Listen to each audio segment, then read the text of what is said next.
सोचिए, अगर मैं आपसे कहूं कि एक ऐसा पैसा है जिसे आप हाथ में पकड़ नहीं सकते, लेकिन उससे आप घर, कार या यहां तक कि हवाई जहाज भी खरीद सकते हैं। एक ऐसा पैसा जो किसी सरकार या बैंक के कंट्रोल में नहीं है, फिर भी उसकी कीमत लाखों रुपए तक पहुंच सकती है, और जिसे दुनिया भर में लोग डिजिटल गोल्ड कहते हैं। जी हां, मैं बात कर रहा हूं बिटकॉइन की। लेकिन आखिर ये बिटकॉइन है क्या, कैसे काम करता है और क्यों इसे लेकर पूरी दुनिया में इतना क्रेज है?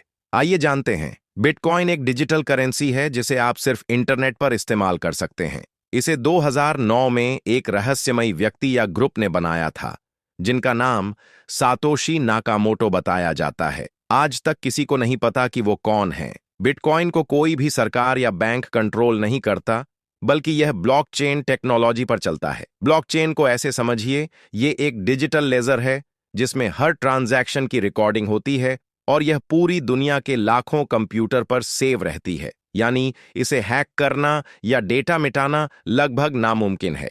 जब आप किसी को बिटकॉइन भेजते हैं, तो बैंक की तरह कोई बीच में नहीं होता। आपका ट्रांजैक्शन सीधे उस व्यक्ति तक पहुंचता है जिसे आप भेज रहे हैं, और ब्लॉकचेन पर उसकी एंट्री हो जाती है। यही कारण है कि इसे डिसेंट्रलाइज्ड करेंसी कहते हैं। इसमें न कोई आरबीआई है, न कोई सरकारी नियम, और न ही किसी बैंक की अनुमति की जरूरत। बिटकॉइन की एक खास बात यह है कि इसकी सप्लाई लिमिटेड है। सिर्फ 21 मिलियन बिटकॉइन ही बनाए जा सकते हैं। इसकी माइनिंग होती है, जिसमें कंप्यूटर जटिल मैथमेटिकल पजल सॉल्व करते हैं और इनाम के रूप में नए बिटकॉइन बनते हैं। लेकिन जैसे जैसे समय बीत रहा है, माइनिंग मुश्किल होती जा रही है और नए बिटकॉइन की सप्लाई कम हो रही है। यही वजह है कि बिटकॉइन की कीमत समय के साथ आसमान छूती रही है। शुरुआत में बिटकॉइन की कीमत सिर्फ कुछ पैसे थी, लेकिन 2021 में यह 50 लाख से भी ज्यादा तक पहुंच गया था।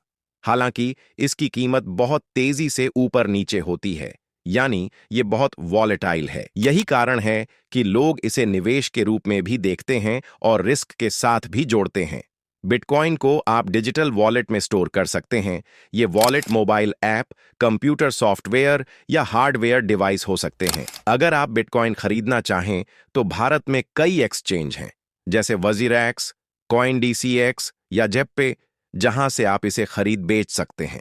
लेकिन एक बात याद रखें, बिटकॉइन को लेकर भारत सरकार के नियम अभी पूरी तरह स्पष्ट नहीं हैं, और इसकी ट्रेडिंग में रिस्क भी है। तो दोस्तों, बिटकॉइन सिर्फ एक करेंसी नहीं, बल्कि एक क्रांति है। पैसे की दुनिया में, टेक्नोलॉजी में और फाइनेंस की सोच में ये आज के दौर का डिजिटल गोल्ड है।